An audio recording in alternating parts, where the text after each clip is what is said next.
Welcome to Lead Your Life, the podcast for people who are seeking harmony in business and in life. My name is Debbie Heiser, and I'm an inner mastery and business mindset coach and the chief igniter here at The Lit Up Life. I feel an urgency to help people let go of past messaging so that they can make a lot of money doing what they love without sacrificing what they value most. Welcome. We're glad you're here. Straight from the corners of my mind is where I find my sanity. It's a place, another land. Hello, and welcome back to another episode of Lead Your Life with Debbie Heiser. My name is Debbie Heiser, and I help entrepreneurs make a lot of money doing what they love to do without sacrificing what they value most.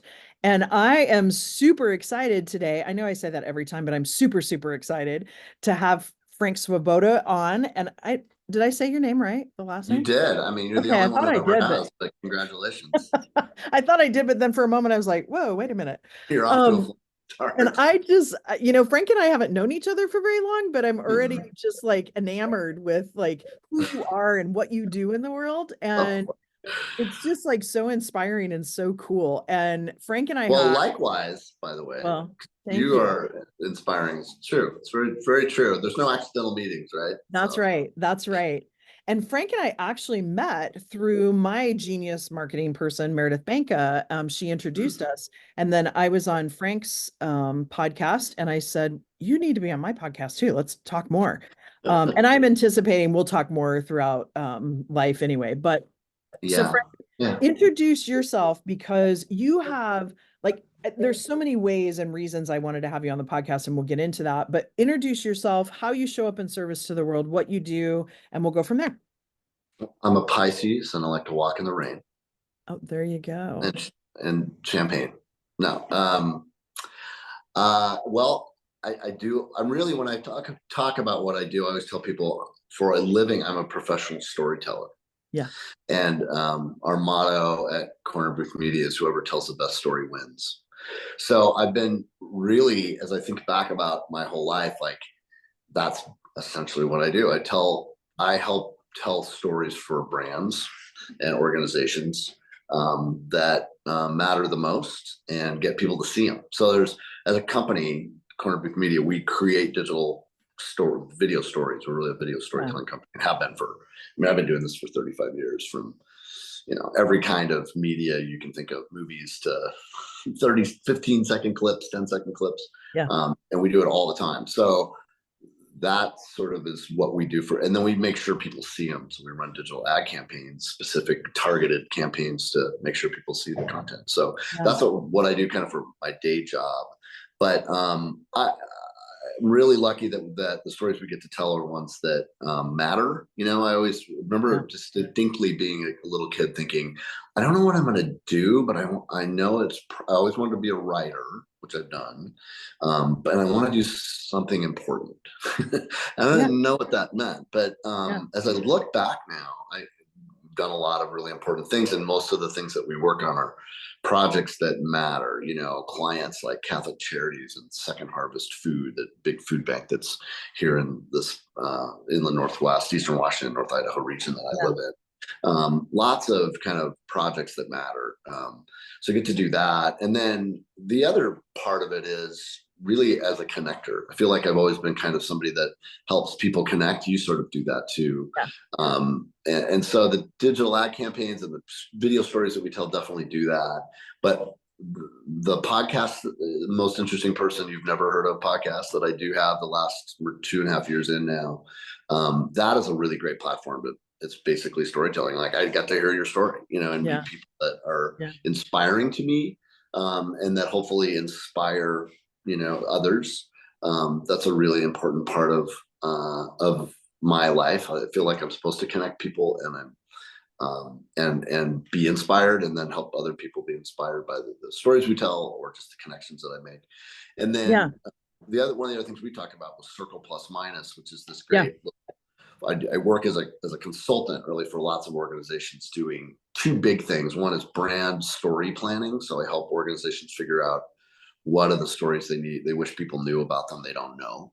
And that's a really hard thing to manage yourself. We talked about that on my podcast. Yeah. It's really hard to market yourself, and to tell your own story. And it really, if it's not told in an authentic way, in a believable way, it doesn't work anymore. People know, Yeah. particularly the younger the generation, they know if it smells like advertising or it's trying to sell you something, it's just not going to work. So we've been Yeah. in the real people sort of docu storytelling for a long time. STCU is a big credit union here, the second largest in the state of Washington, and we've been kind of telling their story for 23 years. Oh, So fantastic. Yeah. yeah, I helped build that kind of on the I video side. love their stuff. Yeah. So that it's always been, if it's not real, either it makes me laugh or makes me cry, or moves me in some way. Those are Yeah. kind of really important. And Circle Plus Minus is this. I just, went through lots of phases in my life that have been challenging, and one of them was 2008, where I divorced my business partner and my wife. We both and so I went through two divorces at once, and the business one was really harder. My ex-wife and I are still really good friends, Yeah. thankfully, and big kudos to her for that, honestly. But that was a time of like, I don't want to work at a place I don't love to work. Yeah. And I own the company, so I'm going to make sure that I love to go to work every day at a place I want to do, and I want to do the stuff I love. So Circle Plus Minus is all around, finding those things that you do in your life and focusing on the circles, which are the things that light you up, the passion that you have in your life. Yeah. Am I doing the things that I love? If you are, you're going to be super happy. You're going to wake up every day excited to go there, and you're going to make more money. Honestly, you're going to be more profitable, whatever that is. It doesn't have to just be around work. It can be around all the areas of your life. So that is a sort of a facilitated process I take people through. It takes about an hour. But you basically, at the end of it, you're creating your you're putting your cosmic order in with the cosmic waitress, asking for what you want. Because I truly believe that if you ask for what you want and you put it into existence, write it down, you visit it a lot, and you expect it and not figure out how to do it necessarily, just order it like you order a coffee or something, it'll show up. We don't doubt if a coffee is going to show up once we order it, and we don't do anything but order it. We don't brew it, we don't grow the beans, we just ask for it, it shows up. So that's my favorite thing to do in my life, is to take somebody through that experience, because it's just, I've had so many incredible stories of people that have gone through that, and it literally has changed lives, and they're just doing what they love. So that's the connection Meredith made. She's like, hey, wait a minute, your lit up life is my Circle Plus Minus. It's sort of very similar, I think. It is. And you know what I love hearing too is what you don't know, Frank, is some of the podcasts I recorded earlier today for February is about the law of transmutational energy and about how we're all energy and we're all. I don't even know. I don't think I could say that. Like that's what did you say? Transmutational energy. Whoa. Like does that have anything to do with the Teenage Mutant Ninja Turtles? Is it sort of? Could. It probably does. You should look into that. We could like that. But it's all about this law of attraction, right? And I would say you didn't do anything and you still expected the coffee, but there was inspired action, right? So like it's about putting it out there as a desire, believing it's going to happen, but there is inspired action, because the coffee wouldn't have shown up had you ordered it. Oh yeah, no. You got to do your part. You just don't have to figure out every step. I think that's the part. The universe is trying to give us everything we want all the time. And oftentimes we are like, well, I'll get that if I do this one first. And the universe is trying to give it to you faster. So don't get in its way, is all I'm trying to say there. With that. Don't bottleneck it. Don't bottleneck the process. Achievers are the worst. Yeah. Ask me. Well, we both have done a lot of good stuff. So you try. I mean, that was my problem forever. I was just like, I gotta figure this out. I have to do that. If I have this, then I'll get this and I'll be happy, right? It doesn't, you gotta just be happy. And then the other stuff kind of shows up. It's a very counterintuitive thought process. So that's something I work on all the time and screw up on all the time. Yeah, honestly. Right. And it's fun to screw up. The muscle. Learn from it. Yeah. Absolutely. You do. Yeah. There's always something good. Yeah. So I want to go back to a couple of things because I jotted down a few notes here. So if you say the womb, I'm going to be really, I don't want to go that far. This is one of those. Yeah, no, I won't. Okay, good. It reminds me of this TV show that I watched in North Carolina. I've never seen it before. It's called Moms, and there was a whole episode where like the waitress who had been in prison and she's talking about her womb, and the guy's like, "Whoa, I don't know anything about it. Like, go, you don't have to work anymore." Yeah, no. It was a sitcom. Yeah. That's funny. Okay. You were talking about you wanted to show up at a place that you could have fun at, right? Because this whole idea of when you're vibrating at this like fun, energetic, I love what I do, then things come to you versus I have to do this before that happens. So That's tell right. me, as a leader of your business, what do you do to make things fun there?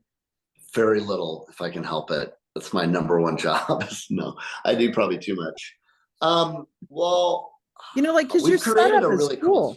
we've created a really cool space. So I think that's, I work with really creative people that are mostly between the under 35. Like the vast majority of my team, 8, 9 people, are all 22 to 33, probably something like that, including my kids, my son, who is Nick, who runs our digital ad campaigns and and all our sound engineering stuff, and really was is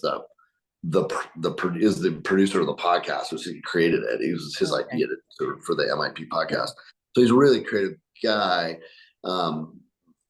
This is a Gen Z, mostly millennial, end of millennial Gen Z kind of crew. I do have one person that's in her late 40s, and so talking different generations.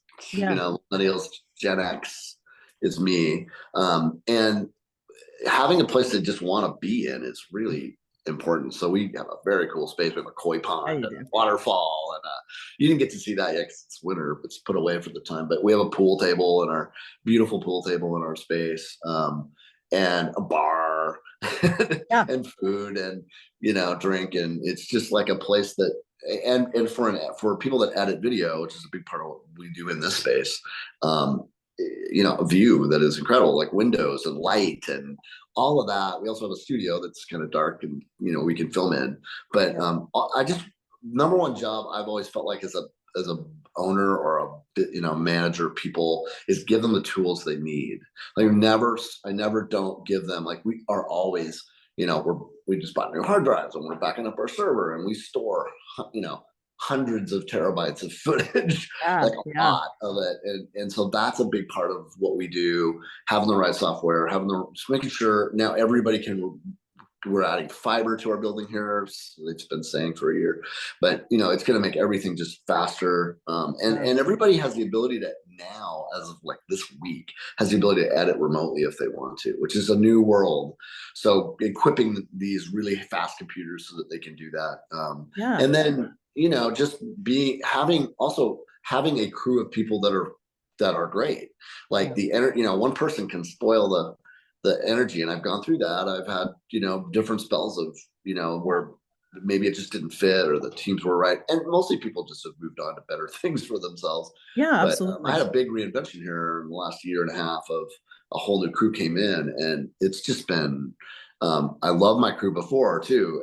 But this crew is, it's younger and different. It keeps me super young. And they just have, there's a lot of coaching that I've had to kind of do too. Like, you guys, I'm here to make them great and hope they graduate to somewhere where they want to be. It sounds like to me, Frank, I was introduced to this metaphor this week, and I just love this because we have people in our lives where if you're a kite, that they're either pulling the kite string down or they have an unending spool of kite string, and they let you soar. And it feels like you're the one that has this unending spool of kite string that's allowing people, like you're giving them the tools to do what they do best and letting them go. Well, and Circle Plus Minus is really about that. It's putting people together in a group so that you figure out, if everybody did their circles, which is what I love to do, your plus, which is I don't mind doing that. Like, I don't mind doing the laundry at my house. I actually get some weird satisfaction out of it. My wife hates it. And a minus, which is I hate doing that. I lose energy from it. And I gain energy from the circles. So as a group, we've done this so that we know what everybody's minuses are, so we can get rid of them. Either somebody comes in and goes, I outsource it, or we swap. I don't mind doing that. I can take care of the pond. I love that. Like that's a job here for somebody. I mean, this is, so it is about like, if you can focus on that. And I like the kite. Yeah, I guess I do. I've always had sort of because one of the pushbacks I've got from particularly businesses that hire me to come in and do Circle Plus Minus is they'll say, well, I don't know if I want to do that. I'm like, why? Well, what if they find out they don't want to be here? And I'm like, exactly. You don't want them there. You want them to be where they're happy. Yeah. And I've always just thought that was so weird, that people You have would to keep push people somebody on the down. bus. Yeah, right. I'm and like, they I don't want people that if happy isn't here, go somewhere and be happy. Yeah, Super important. absolutely. That's because it's not helping anybody. No, Especially and it permeates everything you do. that's everything. Yeah, yeah, It's absolutely. everything. Yeah, it's a key. It's a big part of it. So I want to also back up because you were talking about being a storyteller. What's the most impactful story that you've heard that like shifted something for you personally or professionally? Whoa, whoa, whoa, Going deep with Debbie. whoa. Best story ever. Well, I'll tell you when I think about that, I think of actually the best storyteller. Maybe is more accurate for me as my grandma. She was this amazing, tough little lady, Croatian lady, born in 1899, like had gone through hell. Oldest of 13 kids, saw most of her siblings die, like literally in front of her, diphtheria and all kinds of stuff, and really, she had polio, lived with that her whole life, and just tough, but very positive, lived to 96. She almost saw 3 centuries. Wow. And she was the storyteller of our family, kind of keeper of all of those stories that that we all just let on. I was like, and I got a chance to live with her when I was in college at Gonzaga. I had like, she needed an income, companion and get paid from the state. I'm in college. I'm like, I'll take that. Instead, it was close to campus. So I got to kind of spend time with her and hear all kinds of stories and just how she told them. So, I mean, that as I look back is sort of I don't know. I think the key to why I do what I do is because she was so good at that, and I understood how important stories were to that and telling stories that matter. As long as they're honest and they're good. I mean, the movie that was over my shoulder here. I was going to ask you about that. Yeah, built it like we wrote and produced that and directed a good portion of it over 25 years ago. Oh my God, I don't know. Yeah, almost 25 years ago. Crazy. It won Family Movie of the Year from Movie Guide in 2000. And it was a 5-year journey and a very, really a cool experience. Like once my ex-wife Tessa wrote that with me. With a couple of guys. Yeah, and we watched it for the first time at the Seattle Film Festival. And it was a packed crowd and a standing ovation. A very incredible experience to watch that and have people watch it with you for the first time. Like it's very few people get to do that. And she's holding my hand, like squeezing it through the parts that we hate, or like people are buying this crap, really? Because it wasn't. We wanted it to be even better than it was, and it turned out great. But she turned to me and she goes, "That's this experience." I'm like, I want to do this again. As hard as it was, you just want to instantly do it again. She goes, this is the closest thing you're going to ever come to knowing what it's like to giving birth. I was going to say that's. And I'm like, oh, I have even more respect for you because it's freaking hard, But the impact that stories are, I mean, especially video or film stories are just so exponentially powerful that they just make an impact in 5 seconds in a way that you can't ever sit down and spend 20 minutes explaining, so that that story is a big one that in my life, that was a sort of big moment of going, after I did that, I can do anything, and now a big part of what I do is help organizations kind of figure out puzzles, as much as anything else. So but that was a big kind of watershed story for sure. The ones that I'm working on the last couple of years, I'm super proud of. There's a whole series that we did called how you can see this web series called at housingandhelp.org, but it's a 5-part web series on the homeless problem here in Spokane, which is top 10 per capita worst in the country.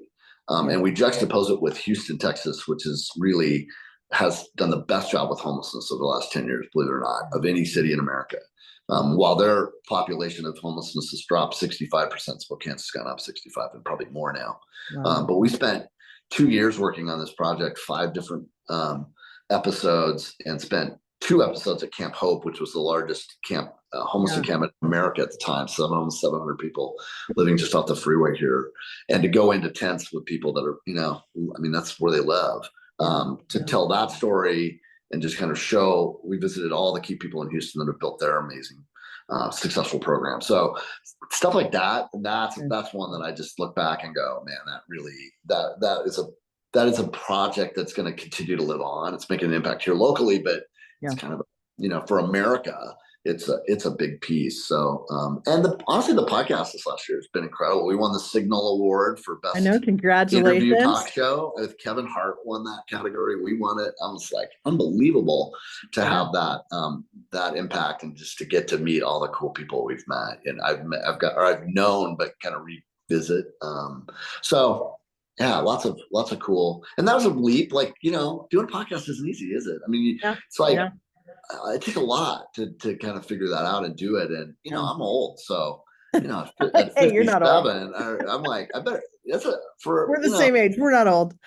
Okay. But I mean, like, this is kind of a kid's thing to jump into this new medium that nobody knows anything about. It was a research project for me. I was like, I want to do this so I know what it is and know how to, we practice on my podcast at practice digital ads that we wouldn't normally use with a client and get it right on the podcast, and it's blown up. It's kind of worked. So anyway, that's pretty awesome. And so when you decided to do the podcast, what was kind of the decision making for you to go that direction? Was it just because it hits a younger crowd? Because I think about my nephew who's like 12, and they're all over YouTube. Like, they don't watch TV. Yeah, well, and that's the thing. Really, I just trusted my kids. I mean, Nick and Emma is a senior at University of Washington, and she helps a lot with the social media part of this. And Nick is, runs our ad campaigns, and he's like, you need to have a podcast. Like, he has one. He's like, you should do this. I go, okay, why? I'm busy. And he's like, because a lot of people, it's a cool platform. You have a chance to reconnect with people, which was interesting to me. And we can practice, we can run some ads here and see how this works. And it was kind of in the middle of COVID there. I missed people, and I interview people for my day job all the time. I interview people constantly, and they tell their story, and I'm always behind the camera. So this stepping in front of the camera thing is a little weird. And I thought I was okay with it because I thought, oh, this is a radio show. Basically, a podcast, something you listen to. I mean, most people listen to the podcast, right? That's what I do. Well, if you're under 35, you watch it. It's on YouTube.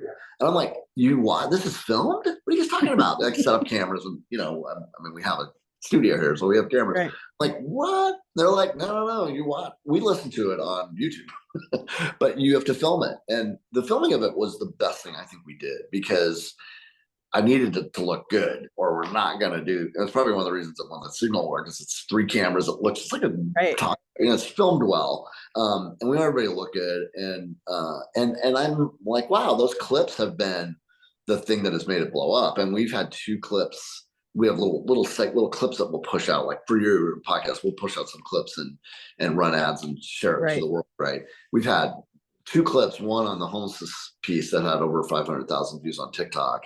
Wow. And Ellen Travolta, John's older sister, who was on Charles in Charge and Welcome Back, Kotter, and all these cool shows. Just this kind of, TV diva. She's just amazing.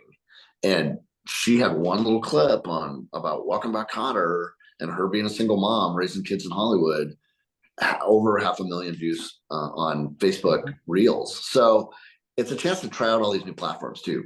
Reels, YouTube Shorts, Facebook Reels, YouTube, Instagram Reels. So it's a little bit of experiment for us, and also just a chance to share really cool, inspiring things. And we have the podcast that just got released this week is about, this incredible redemption story of this girl that was a heroin addict and homeless, and now she runs and oversees. She's oversees one of the affordable housing complexes in Spokane, where all the homeless are populated. So what an amazing butterfly transformation she's had. Those are just, I mean, what's a better thing to do than to get to tell those stories? I mean, it's awesome. That's awesome. Let's face it, sometimes as an entrepreneur and a business leader, we need some guidance, support, and community. So we here at The Lit Up Life have 3 ways that you can work with us in order to achieve that. As a private client, we work together to quantum leap your business by discovering strategies to help you move past what's holding you back and allow you to identify what you want your life to look like. The result, your business becomes the conduit to the lifestyle, success, and impact that you intend. Now, I'm a huge believer in the power of collaboration. So in our community masterminds, you can join in with other high vibrational business owners who want to level up, increase impact, and financial gain, all with a tribe of other women to support and encourage you on your journey. Currently, we're accepting application for this women's mastermind group, which is a year-long program for women in business who are ready for that next level of success. We create deep personal awareness in a safe and supportive space where you can experience growth with others who are on that same path. Through weekly sessions with our program coaches, teachings that go beyond the buzzwords, and immersive retreats in places like Mexico, the Dominican Republic, or Belize, we work together to create long-term abundance and lasting impact in your life and business. The last and final way to get involved with us is our group coaching programs. They provide the opportunity for teaching, masterminding, and feeling like you aren't alone on this ride. Come join us. Okay, so Frank, I know too that you and I have a love of travel. So where is a place that you are hoping to get to in the next year or so? Well, it'll be this summer. My daughter is finishing her last semester or quarter of school in Paris. So she will be in Paris. I think we're just waiting this week to actually find out her full schedule, but I think she finishes early June. So we're going to go over and see her in Paris. Her mom and her brother and I are all going to spend some time over there. The Olympics are going on, so that's a possibility. But I want to go back to my family village in Czech Republic, which I think would be really cool. My sister's gone, and Tessa, my ex-wife, is gone. I want to go there if I can. And I want to go to Rome, and I want to go to Florence. And we actually have a couple clients, former client and current one, that are in Sardinia and in Siena. So I got places to stay even. So I think I'm supposed to be going to mostly Italy and France this summer. So nice. I loved Siena, which, by the way, Gonzaga, little plug here, Florence. Well, they have a farm to market to table excursion that's coming out for 2024 in October, and you don't have to be associated with Gonzaga. That's where I went. That's the trip I went on last year. I went by myself for a little while and then met up with that group, and it's a really well done. Where does it go? Where did it take you? We went to Florence and did like they're going to do a couple cooking classes. One is with the Cordon Bleu, and then you go to the market.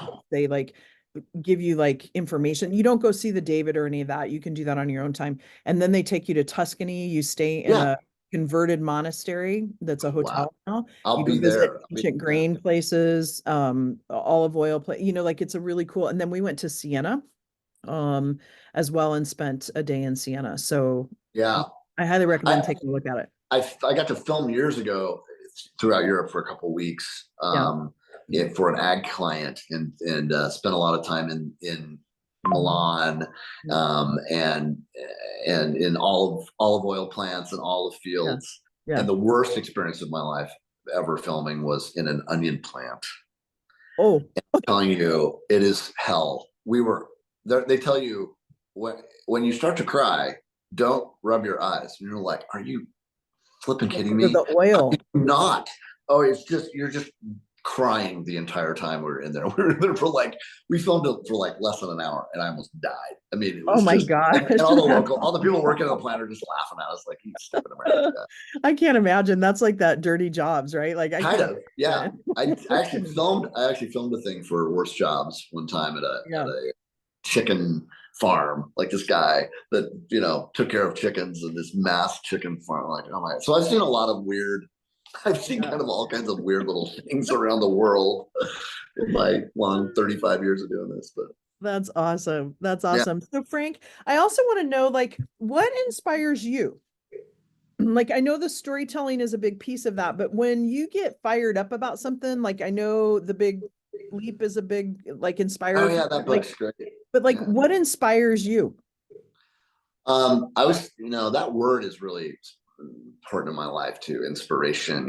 Francis Ford Coppola, they asked him what was his favorite word in Latin. It's like inspiratus, which really means breathe into. That's what that word means. And I think that is, kind of what I love to see happen, is to either help someone get to they're happy in their life and help breathe into life, whatever I can, into that, or into the stories that we create. But what inspires me is are people that are that have lived great lives that don't. I mean, that's one of the things I love about the podcast. It's like the very beginning of it says, famous people are not the interesting ones. the regular folks you run across. I mean, I met a guy literally this week who is a teacher in a very small school in middle of the state of Washington, George Washington. And the school is an elementary school. 92% is Latino. Most of the migrant workers, 100% free and reduced lunch, and he's the only male in that entire building. He and the custodian, but he is such an inspiration to these kids. And, he's been in law enforcement, he's been in the military, and just him talking about kind of the impact he's having and how he ended up there. I'm just like trails of where people go and how they're supposed to be where they're supposed to be. I think are really, that inspires me. I think a lot. Just seeing people have happiness and do what they love to do. That's probably number one. Okay, cool. Well, I want to ask you just some like trivia. What's your favorite sitcom of all time? Like, what makes you laugh? I'm gonna miss some stuff there. Dang. This is one of those things I'll end up tomorrow going, I should have said. Well, there's no judgment, because there's a lot of funny shows out there. They're all so different. I mean, I love stuff like, Seinfeld was phenomenal. I mean, it's just kind of brilliant. And that 70s show, I think, is a really, really good. It was really well written pieces, but I'll go back to even MASH. I think the impact of that show was incredible. It wasn't really that funny all the time, but the impact it had globally, it was just, and the impact it had on war and, the ridiculous of that. I mean, it was bigger than just making people yuck laugh, I always loved Bob Newhart. I'm actually one of the questions you said you might ask me is, what book am I reading right now? I was going to ask that next. Yeah, so this ties together. The memoir of Norman Lear, who just died about a year ago at 101 years old. And Norman Lear was an amazing producer, kind of a hero of mine. He and a guy named Don Hewitt, who is the head of 60 Minutes. Those guys are I'm like those guys. Like, I kind of know what America likes. And he created he had 7 of the top 10 shows in television at the same time. All in the Family, The Jeffersons, Maude, Sanford and Son. I mean, just a massive amount of shows in the 70s that he produced all at once. Yeah. And spun all these plates at one time. And the inspiring life that he's had and the things that he's made an impact on in terms of telling stories that affect a whole world. So all of those, I think, were, I always love the Bob Newhart shows, both of them. His old Newhart show was incredibly good. But I don't, actually the show I like right now, if you had to pick a sitcom, would be Ghosts. I think it's really well written and really clever. Okay. Great. And they're really smart. And I'm always like, I don't think I want to watch a network show anymore. I'm so snobby about, there's so much good streaming right now. It's just, there is a massive amount of good stuff that I like shows like The Great, which is a really obscure thing about Catherine the Great. It's just so silly and strange, and how they do it. They kind of make a modern twist on that. Dickinson, about Emily Dickinson, and what, who says she was a sad girl, There's so much good content right now that I love to watch those things and be inspired by. But anyway, those are the kinds of shows I sort of gravitate towards. Yeah.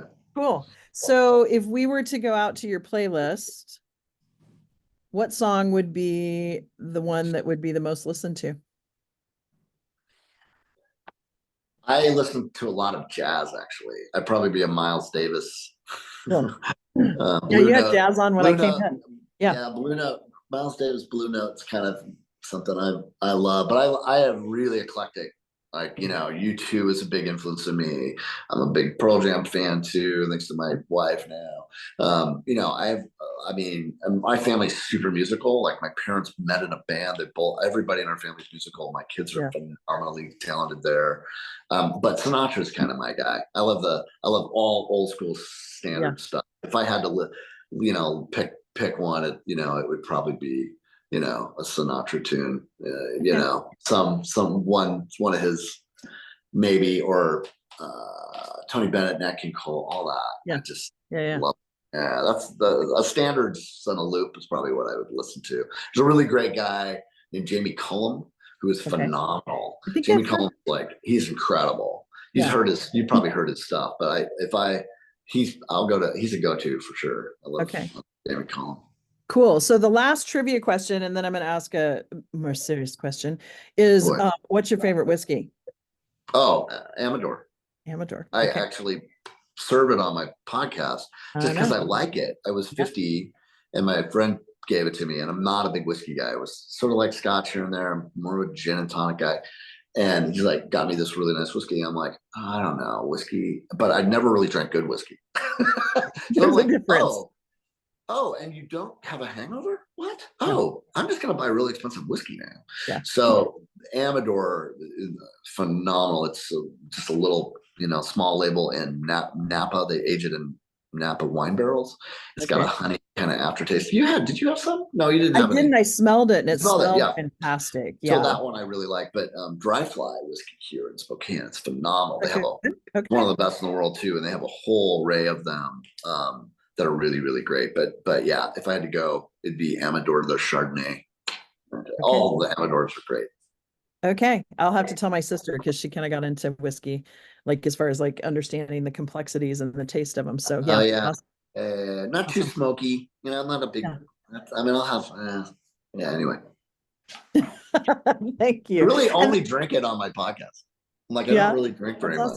Yeah, no, I love it because for those of you that don't know, you may have seen the other one by the time this one comes out. I'm not sure, but it's so comfortable because you walk in and you've got I ended up with a sparkling water, and I have to tell you a funny story. Part of why I didn't drink the whole sparkling water is I took a sip and I'm like, oh my God, I feel like I have to burp, and nothing's worse than having this big microphone in front of you, and it's we can edit. We can stop. We can edit. It would have been okay. Make yourself up. We do. We literally have the podcast on a bar. So, and there are people I don't offer it to because I'm like, I know the backstory. I'm not going to go there. Thank you. Yeah. No, I hear you. So, Frank, the last question I have for you is if somebody wants to learn more about you, more about the podcast, more the business, where would you send them? Cornerboothmedia.com. Okay. We'll have that in the show notes. Yeah, that would be definitely a place to go. I would also the MIP podcast. So it's Most Interesting Person You've Never Heard Of. You can find it on pretty much every streaming platform, mostly YouTube,